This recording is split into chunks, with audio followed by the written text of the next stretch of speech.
Olá, pessoal. Bom dia. Bom dia, Igreja da Tijuca. Bom dia, União Presbiteriana de Adolescentes. Essa é a Escola Dominical da UPA, da Igreja Presbiteriana da Tijuca. O meu nome é Augusto e hoje, 1º de agosto, é a nossa terceira aula do estudo bíblico que nós começamos. Estudo bíblico do livro de Filipenses, a carta de Paulo à Igreja de Filipe. Vamos à nossa aula? Hoje, 1º de agosto, 18º domingo do tempo comum e nossa terceira aula sobre o livro de Filipenses. Vamos lá.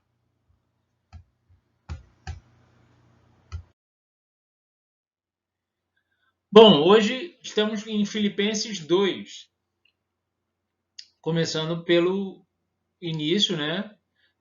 Os temas da aula de hoje são alegria, mais uma vez, amor fraternal, mais uma vez, humildade e a relação de Deus com a humanidade.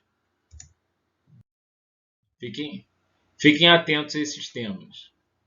Começando por Filipenses 2, 1 a 4, eu destaquei aqui alguns trechos dessa passagem.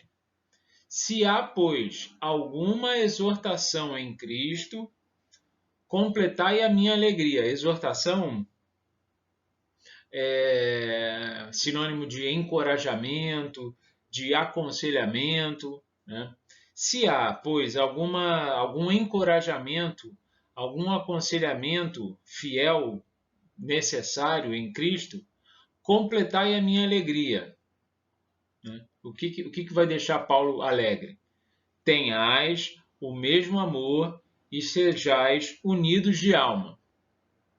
Nada façais por partidarismo ou vanglória, mas por humildade, considerando cada um os outros superiores a si mesmo.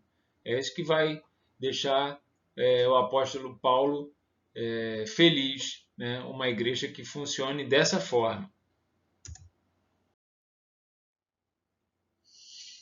Bom, então, o que a gente pode extrair disso, né? O que a gente pode aprender, né? Alegria e amor fraternal, que essa é a alegria que nós temos, a alegria que nos vem do Evangelho, né? Da nossa fé, é uma alegria vivermos em comunhão, não é um fardo vivermos em comunhão. Para isso, a comunhão deve estar baseada nos valores espirituais. De outra forma, a comunhão pode ser um fardo. Se você estiver se relacionando com outras pessoas baseado em outras coisas que não os valores espirituais, pode ser um fardo, pode ser chato, pode não acrescentar em nada, né? Mas se vivermos baseados nos valores espirituais, a comunhão é um fator de alegria. É possível vivermos em comunhão se estamos copiando a Cristo. Se nós somos discípulos de Jesus, podemos viver em comunhão. Vocês lembram como que Jesus, sendo um mestre da lei, né, conviveu e andou 3 anos com indivíduos muito simples, né, pescadores, a maioria pescadores, né, que pouco entendiam, raramente entendiam o que ele estava falando, né, davam um monte de mole, falavam um monte de bobagem com Jesus, se expressavam, né, expressavam sentimentos muito errôneos diante da mensagem de Jesus, e Jesus tinha toda a paciência com eles, porque se baseava não nos valores humanos, mas nos valores espirituais. Fazer algo para os demais, pensando que os outros são superiores a mim, é uma receita para combater a vaidade e o egoísmo.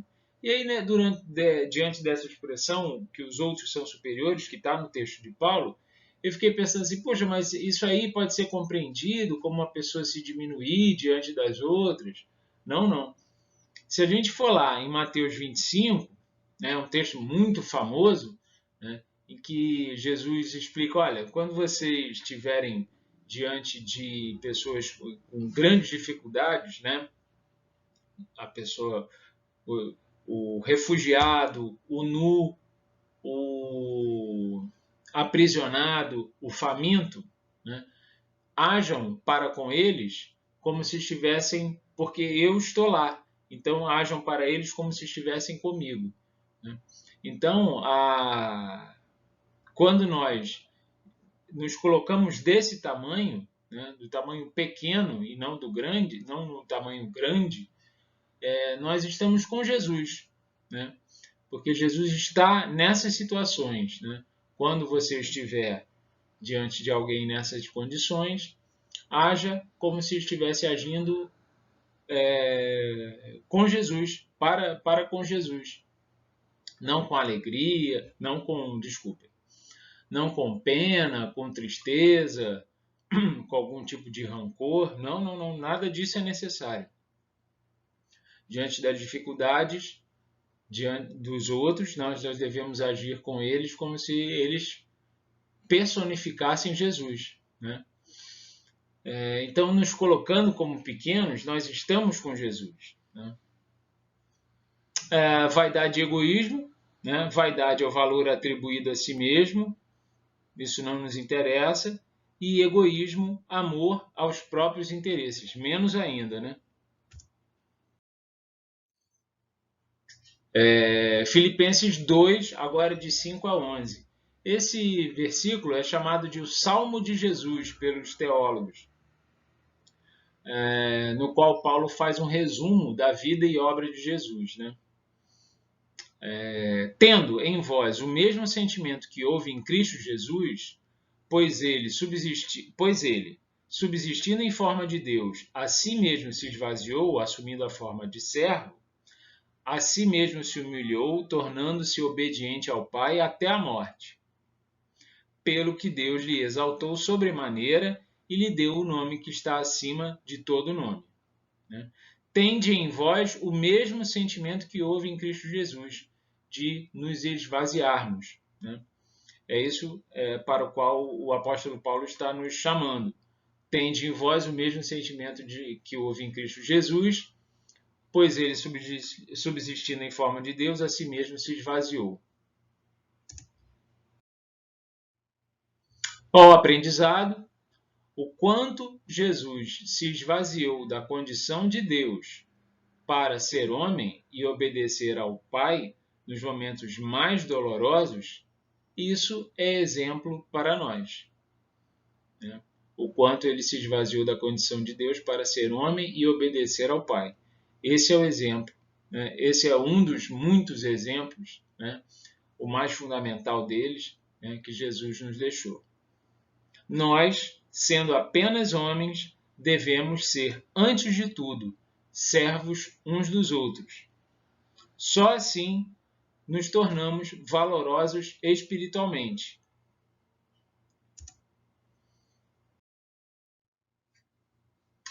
E aí, Filipenses 2, de 12 a 18, é o finalzinho, mais ou menos, né? Ainda tem uma outra parte interessante que a gente vai destacar para a próxima aula.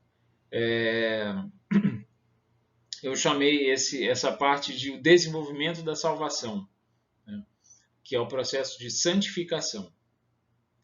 Desenvolvei a vossa salvação com temor e tremor, porque Deus é quem efetua em vós tanto querer como realizar, segundo a sua boa vontade.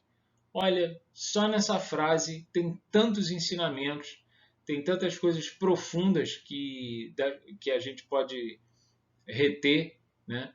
E eu, dessas muitas coisas que a gente poderia falar apenas dessa frase, eu destaquei 3 lições.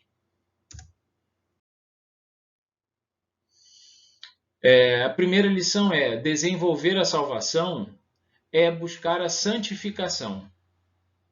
Né? Obediência, o que é desenvolver a salvação? O que é buscar a santificação? Obedecer ao Pai e seus mandamentos.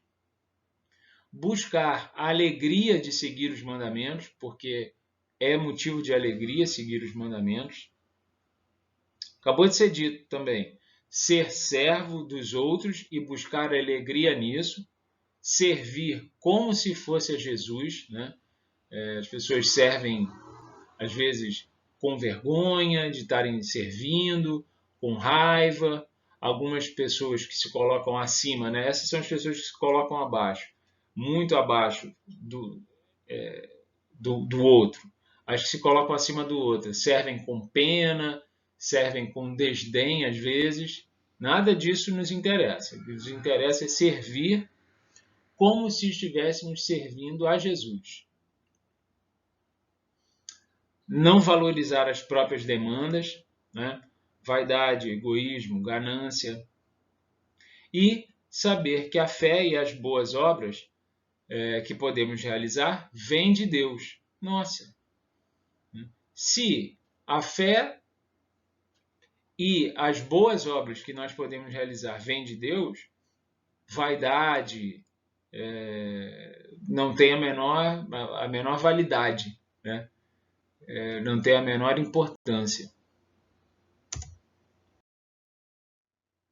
Segunda lição, o temor a Deus é o princípio da sabedoria. Lógico, estou tirando daquele versículo famoso de Provérbios, né? Provérbios, imagina, muitos lugares do Novo Testamento também usam essa expressão, né? O temor a Deus é o princípio da sabedoria. O que é o temor a Deus sendo o princípio da sabedoria? Temor e tremor diante de Deus é saber em cada momento da vida que Ele é Deus e que nós somos criaturas dele. Esse é o princípio da sabedoria. Outras coisas que vêm junto com este princípio. Não esquecermos de lhe suplicar, porque nós esquecemos às vezes. Né? Não esquecermos de nos aconselharmos com Ele, porque às vezes nós nos aconselhamos com a gente mesmo, com o coleguinha, enfim, né? Antes de tudo, devemos nos aconselhar com Ele e não esquecermos de que Ele pode tudo, em nome da misericórdia que tem por nós. Deus pode tudo porque Ele quer mostrar alguma coisa aos homens? Não, Ele ama, né? Deus é amor. Então, o fato de que Ele possa tudo, Ele possa interferir na ordem natural das coisas, está sempre sob a égide do amor que Ele tem pelas criaturas.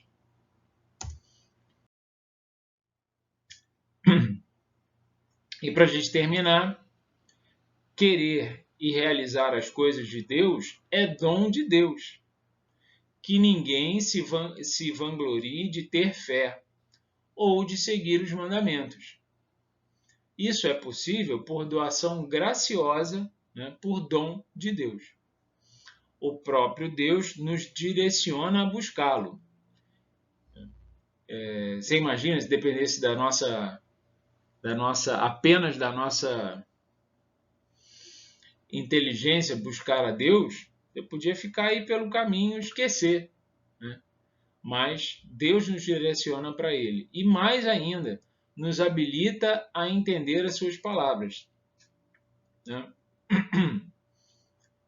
Vocês imaginem se a gente lesse a Bíblia e não chegasse a lugar do coração nenhum, né? Aquilo não tocasse o nosso coração. Então, é Ele que nos habilita a entender as suas palavras, com o coração, com a razão e com o coração. E, para terminar, as boas obras foram criadas por Deus, para que nós pudéssemos realizá-las.